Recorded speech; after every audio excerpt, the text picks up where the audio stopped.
नहमदुहु व नसल्ली अला रसूलिहिल करीम। औज़ु बिल्लाहि मिनश शैतानिर रजीम। बिस्मिल्लाहिर्रहमानिर्रहीम। इबादत चैनल की तरफ से मैं प्रोफेसर डॉक्टर अब्दुल गफ़ार आज की वीडियो एक आने वाले फितने के मुतल्लक हमारे मुल्क में आजकल मुख्तलिफ़ किस्मों के एहतजाज चल रहे हैं, लेकिन आने वाले दिनों में एक और तरह के एहतजाज की लहर भी देखने को मिल सकती है। दोस्तों, इस मौजू पर बात करने के लिए शायद मैं ज़्यादा मौजू इंसान नहीं हूँ, लेकिन फिर भी चंद गुजारिशात जो हैं वो आपके गोश गुजार कर देता हूँ। दोस्तों, तकरीबन 1.5 हफ्ता पहले एक फ़िल्म का ट्रेलर नमूदार हुआ है। फ़िल्म का नाम है the lady of haven the untold story, यानी खतून जन्नत के मुतल्लक अनकही दास्तान। दोस्तों, ज़ाहिर तो ये फ़िल्म खतून जन्नत हज़रत फ़ातिमा ज़हरा रज़ियल्लाहु तआला अन्हा की ज़िंदगी पर बनाई गई महसूस होती है, लेकिन बुनियादी तौर पर ये शिया सुन्नी फसाद कराने की एक साजिश है। शिया सुन्नी फसाद कराने की पहले भी बहुत कोशिशें हो चुकी हैं, लेकिन अब जैसे जैसे मिडल ईस्ट में इसराइल का अमल दखल बढ़ेगा, इस तरह के फसादात की कोशिशें ज़्यादा से ज़्यादा होती जाएंगी। इसलिए हमें ऐसी साजिशों को अभी से ही समझना होगा। ये फिल्म तकरीबन 2 अरब 40 करोड़ रुपया लागत से बनाई गई है और जल्द ही रिलीज़ कर दी जाएगी। फ़िल्म का मुसन्नफ़ शेख यासर अल हबीब है, जो कुवैती शहरी है।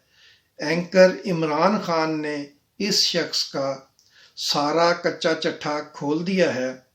अपने वीलॉग में उन्होंने बताया है कि 2010 में इस शख्स ने उम्महातुल मोमिनीन की शान में गुस्ताखी की थी, जिसकी पादाश में कुवैती हुकूमत ने इस शख्स की शहरियत ख़त्म कर दी थी कि ये आदमी मुसलमानों में तफरका फैलाने की कोशिश कर रहा है। वैसे हम भी अजीब लोग हैं।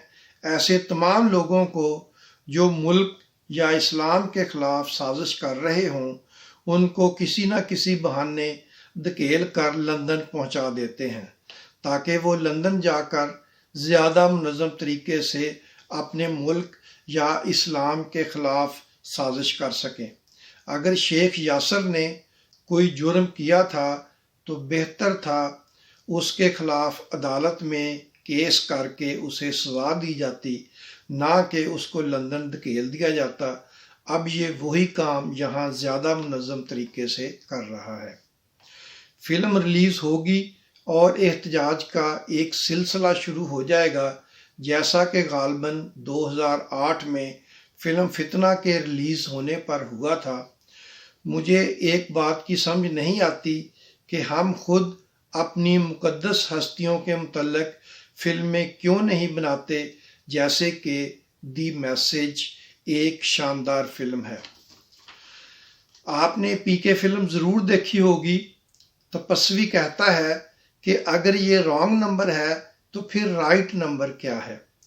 इससे पहले कि दुश्मन रॉन्ग फिल्में बना कर पेश करें, हमें खुद राइट और आला पाए की फिल्में बनाकर पेश कर देनी चाहिए।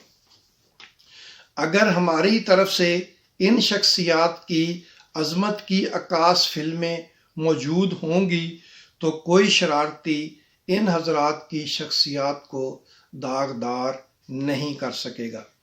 अफसोस इस बात का है कि हमारे जज्बात में वक्ती उबाल आता है, जैसा कि फितना के वक्त डॉक्टर बाबर अवान ने ऐलान किया था कि वो फितना के जवाब में एक फ़िल्म बनाएंगे, जो कि आज तक नहीं बन सकी। डॉक्टर बाबर अवान साहब आजकल हुकूमत का हिस्सा हैं। उन्हें चाहिए कि ऐसे प्रोजेक्ट्स फौरी तौर पर लॉन्च करें। ना जाने लोग ऐसे दावे क्यों करते हैं जिन्हें पूरा करना मकसूद नहीं होता। دوستو، شیعہ سنی فسادات کو روکنا اور روکے رکھنا اس وقت کا سب سے اہم تقاضا ہے۔ اس کے لیے مختلف فیلڈز میں کام کیا جا سکتا ہے، جن میں ایک فیلڈ فلم کا بھی ہے۔ فلم کا نام آتے ہی ہمارے ذہن میں ایک ناپسندیدگی کا تصور ابھرنے لگتا ہے۔ آپ کو یاد ہوگا، یہ ناپسندیدگی کا تصور ہمارے ہاں ہر نئی چیز کا حصہ رہا ہے، لیکن ہر ناخوب بتدریج خوب ہوتا رہا ہے۔ آج مولانا طارق جمیل صاحب کی سینکڑوں ویڈیوز یوٹیوب پر موجود ہیں۔ مولانا کے چینل کے 46,90,000 سبسکرائبرز ہیں اور ان کی ویڈیوز 30,56,00,000 مرتبہ دیکھی جا چکی ہیں۔ فلم صرف ایک ٹول ہے جسے ایک اعلیٰ مقصد کے لیے استعمال کیا جا سکتا ہے۔ آج کے ویلاگ میں بس اتنا ہی۔ کمنٹس میں اپنی رائے کا اظہار ضرور کریں۔ اگر پسند آئے تو میری گزارشات کو اپنے دوستوں کے ساتھ شیئر کریں۔ آپ پسند کریں گے تو میں نیکسٹ ویڈیو میں عرض کروں گا کہ فلمیں کیسے اور کن موضوعات پر بنائی جا سکتی ہیں۔ فرقہ وارانہ ہم آہنگی کے لیے کن باتوں کا لحاظ ضروری ہے، کس اہم کام کو اب کر لینا چاہیے اور کس ادارے کو اب اپنا رول ضرور پلے کرنا چاہیے، اور احتجاج اگر کرنا ہے تو کیسے کریں۔